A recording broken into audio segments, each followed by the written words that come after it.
ప్రతి చింటు భూమికి సాగునీరు అందియాలన్నారు.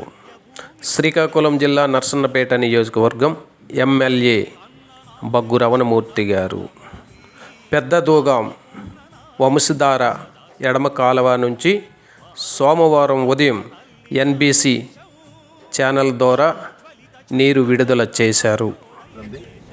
దీంట్లో ముఖ్యంగా నర్సన్నపేట, పోలాకి మండలాలకు సంబంధించి కొంత భాగం జలుమూరు మండలానికి సంబంధించి ఏరియా సాగు అవుతుంది. 36,000 ఎకరాలు. గడిచిన 4-5 సంవత్సరాలు బట్టి మెయింటెనెన్స్ లేకపోవడం వల్ల సక్రంగా నీరు పొలాలకు అందక చాలా ఇబ్బందులు పడ్డారు. ఈ ఏడాది తాత్కాలికమైన ఏర్పాట్లతో ఎక్కడైతే సిల్ట్ ఉందో సిల్ట్ని క్లియర్ చేయడం, అలాగే షట్టర్స్ కలిపి ఉన్నంత వరకు మరమ్మతు చేయడం, ఇటువంటి కార్యక్రమాలు చేసి రైతుల భాగస్వామ్యంతో ఇవాళ ఇంజనీరింగ్ సిబ్బంది కార్యక్రమం చేసే వల్ల చివరి భూముల వరకు నీరు అందించగలమనే విశ్వాసం మాకు ఉంది. ఇవాళ మంచి రోజు. మరి ఈ సందర్భంగా ఈవేళ ఇక్కడ మన బ్రాంచ్ కెనాల్ వద్ద మరి గంగమ్మ వారికి పూజ చేసి ఇది ఓపెన్ చేయడం జరిగింది.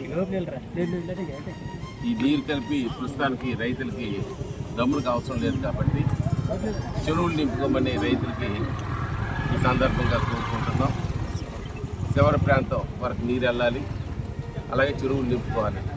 మనకి ఇక్కడ సాగరం ఉంది, చాలా పెద్దది. కృష్ణ సాగరం ఒకటి నింపుకుంటే చాలా రోజులు మనకు రిజర్వ్ ట్యాంక్గా ఉంటుంది.